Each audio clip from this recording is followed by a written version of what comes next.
ورحمة الله تعالى وبركاته. مرحبا بكم في قناة عالم مريم أمين. نتمنى هذا الفيديو يلقاكم في أحسن الأحوال وبصحة جيدة إن شاء الله. اليوم نقدم لكم حرشة بدقيق الذرة، حرشة بلدية ديال زمان. غناخدو الماء يكون سخون، نص كيلو ديال دقيق الذرة على هذا الشكل، 3 المعالق كبار ديال الفورص. هذا هو دقيق الذرة، زدت فيه شويه ديال الزيت النباتيه هو اللي غنبسبسو باش غنقرص به هاد الحرشه. نص كاس ديال الزيت البلديه، 2 معالق ديال السكر سنيده، معلقه كبيره ديال الكامون، ومعلقه صغيره ديال الملحه. يلا نبدا بطريقه التحضير. غناخذ هاد دقيق الذرة اللي درت فيه زيت نباتيه باش نرشها على الحرشه ديالي. هكا نبسبسها بحال هذا الشكل، نتركها جانبا.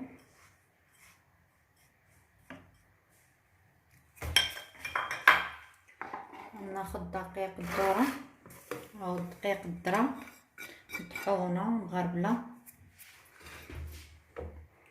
غنزيد معها الفورص، دقيق الفورص، ونحرك هاد المكونات مزيان حتى يندمجوا.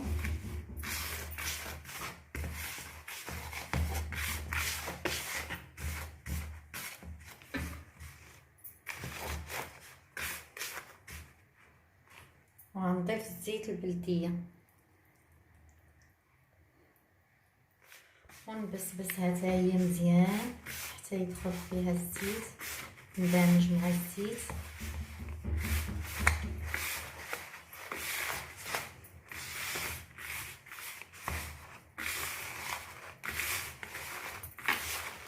دابا كاين بنات اللي غيتسائلوا علاش درت دقيق الفورص، باش ما تشققش لينا الحرشه وتجمع لينا العجين بسهوله. خاص ضروري شي نشا اللي يشدو، هذاك الشيء علاش درت ليه الفورص. وبهذه الطريقه كتجي الحرشه ديالنا غزاله ما شاء الله. ودابا ملي بسبس هكا نخليها الزيت تخليه مندمج ليا مع دقيق الذرة والفورص. غنضيف الملحه والكمون، وغنضيف 2 معالق ديال السكر سنيد، وغناخذ الماء سخون. القياس ديال الماء ما غنعطيش لكم على حساب الذره شحال كتشرب.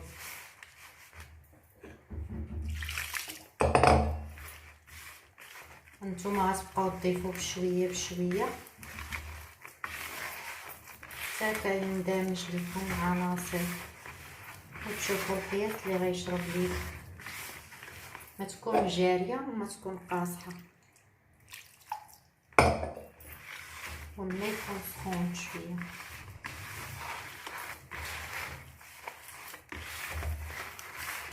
انا دابا غنديرها لكم في مول كبير، غندير حرشه بلديه يعني ديال زمان، واللي بغى يديرهم حريشات صغار في المول حتى هما تيجيو زوينين.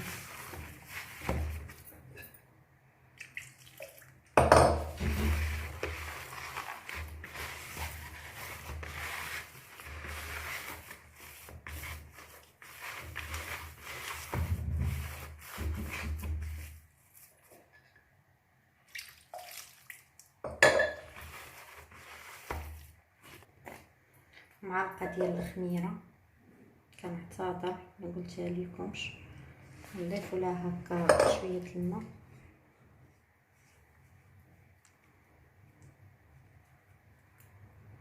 ونخليوها تذوب لينا ونخلطها مع المكونات.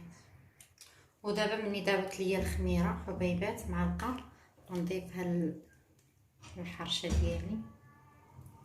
هذه بلديه ما فيها لا ديال الحلوى لا والو، لا خميره ديال الحلوى لا شي حاجه، خميره عاديه يا اما تكون ديال العجين ولا هكا حبيبات. ونخلطها مزيان حتى تندمج معاها.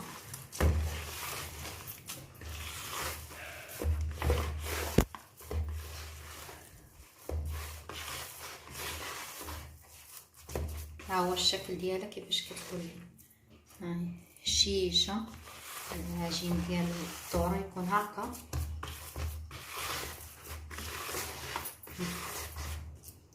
كيفاش كان هكاك مرخيه. دابا غنخليها واحد 5 دقائق الا تفاعلت ليا معاها الخميره، ونرجع باش نخبزها معاها نقرب. ودابا بما اني ارتاحت ليا الحرشه ديالي غناخد مقله هكا تكون ثقيله، غندهنها بالزبده. عنده الزبده بلديه يديرها ولا عنده النباتيه يديرها. غناخدو هاد شويه من هاد السميد اللي درناه بالزيت النباتيه.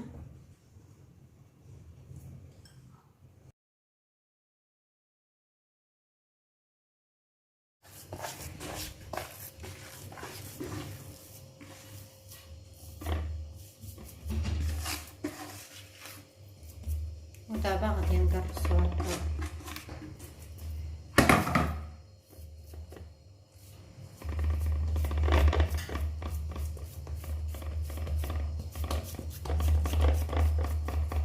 ناخدو هكا زلاقه تكون فيها شويه الماء مره باش ما تلصقش لينا في ايدنا بحال هكا، باش نسرحوها مزيان.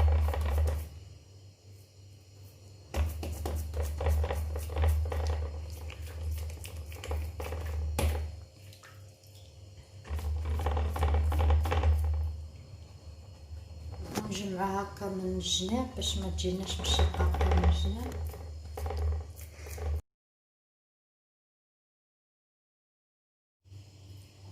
ودابا غناخد هذا اللي بقى ليا، هاد دقيق الذره اللي بس بالزيت النباتيه.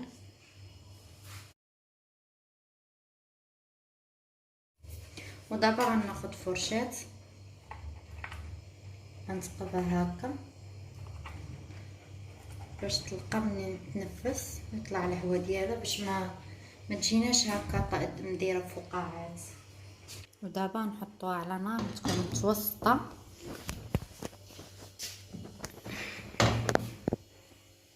ونخليوها طيب، ومره نحركوها هكا على الجوانب هكا تطيب، ونحسوا بها طابت لينا من التحت، ونقلبوها في شي طبسيل. انا غنوريكم المراحل. دابا هانتو واخا تقبتها بداو شويه الفقاعات ولكن ماشي بزاف. دابا تبقاي تقلبيها هكا من جنب لجنب حتى طيب لينا مزيان، وطيب على خاطرها على مالها. ومره نقلبها على هذا الشكل ونشوف واش طابت، وندورها للجنب الاخر.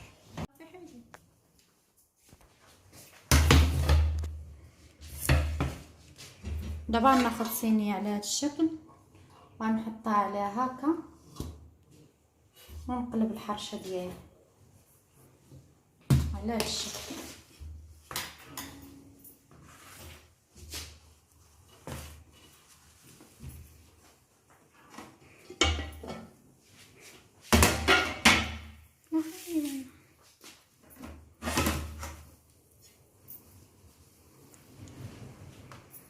صافي، ونعاود نردها على هذا الشكل.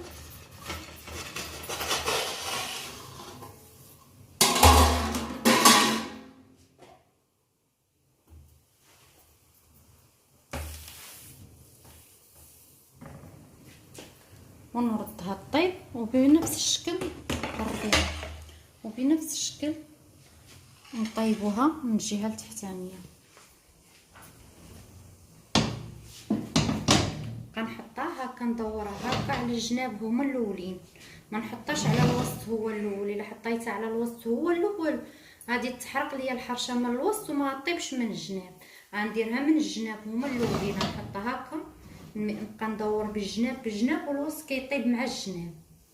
واش فهمتوني اش بغيت نوصل؟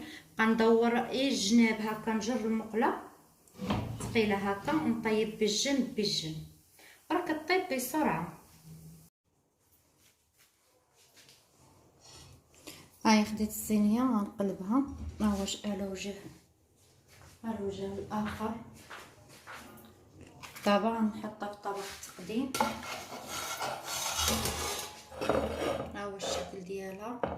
تيجي هشيش وتيجي مقرمش في نفس الوقت.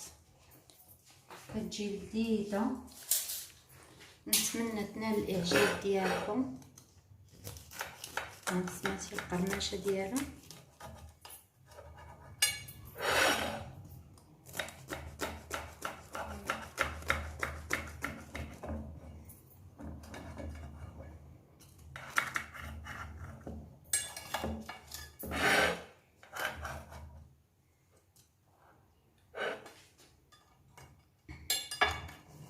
ها هو الشكل ديالها كيفاش كيجي. ها هو الشكل النهائي ديال الحريشه ديالي.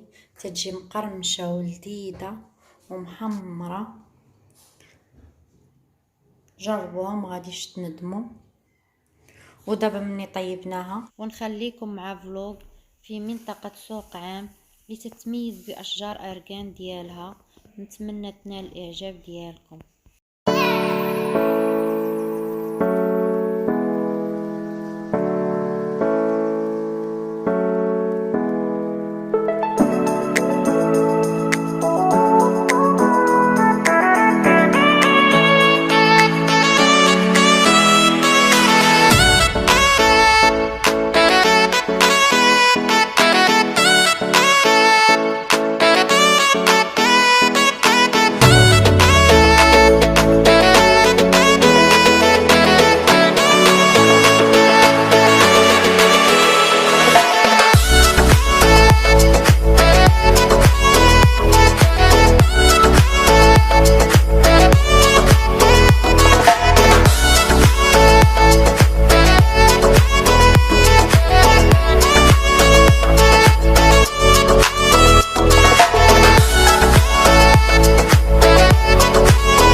وإلا عجبكم هذا النوع من الفيديوهات ما تبخلوش علينا بالإعجاب والاشتراك في القناة.